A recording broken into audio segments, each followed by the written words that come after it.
Opinion Kamal Haasans Linguistic Gaffe Popularity of language not gauged by antiquity but usage. India recognizes 11 languages as classical languages: Tamil, Sanskrit, Kannada, Telugu, Malayalam, Odia, Marathi, Pali, Prakrit, Assamese, and Bengali. These languages are acknowledged for their rich literary and historical heritage, with some dating back over 1,500 to 2,000 years. The initial 6 were Tamil 2004, Sanskrit 2005, Kannada 2008, Telugu 2008, Malayalam 2013, and Odia 2014. On October 4, 2024, the Union Cabinet added the remaining 5 to the exalted status. Curiously, Hindi doesn't figure in the list of classical languages. We don't have to look too far to find the reason. After all, Hindi is spoken in several dialects: Bhojpuri, Braj, Maithili and so forth. So, it is possible the government is still examining the antiquity and heritage of each of the Hindi dialects. Punjabi, too, doesn't figure in the list, but that doesn't raise the hackles of Punjabis who revel in and celebrate the flippancy and bluff lightness of the language. The redoubtable Rajaji, famed for his foresightedness and intelligence, committed about 55 years ago the same error as Kamal Hasan. Kannada came out of the womb of Tamil. He, too, had hailed Tamil as the mother of Kannada. He post-haste tendered his apology for his insensitive utterance. Language and rivers have the knack of sowing seeds of dissension. The historical English-French rivalry harks back to the Norman conquest of 1066 and subsequent Plantagenet rule, which led to French becoming the language of the English court and aristocracy, profoundly impacting the English language.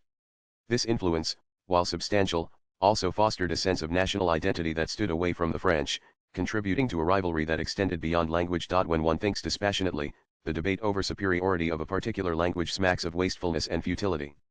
As wasteful and futile as trying to decipher the provenance of an art, especially in the light of the modern trend to celebrate Impressionist art as well in equal measure. On March 21, 2006, Twitter founder Jack Dorsey registered his first tweet, which read, "Just setting up my TWTTR." This was the inaugural post on the platform, which was then internally codenamed TWTTR. The first tweet was later sold as a non-fungible token NFT and fetched a price of $2.9 million.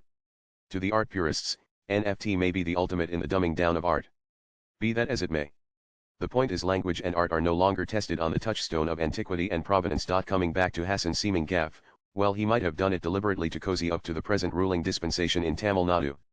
At least the timing suggests that hints of his impending nomination to the Rajya Sabha by the DMK government and his rash comment have almost coincided. That he implicitly denounced the other language while sharing the podium with Shivrajkumar, the son of late Dr. Rajkumar, the Kannada matinee idol, is both cheeky and surprising given the fact Shivrajkumar sprang to Hasan's defense, though not then and there. People are also questioning Shivrajkumar, who did not counter Hasan on the stage.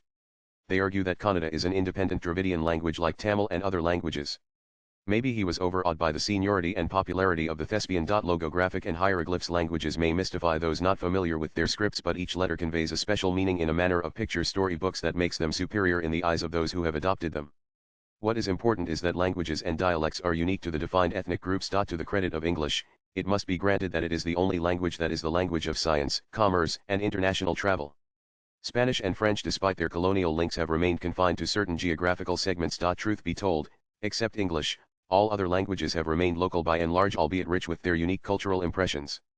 The wider appeal of the English language perhaps lies in the UK and the US spearheading scientific and commercial pursuits, with all other languages languidly content in the cultural sphere. And BTW, despite the stiff upper lip caricature of the Englishman, English dictionary publishers have been open to enrichment of the language by foreign tongues.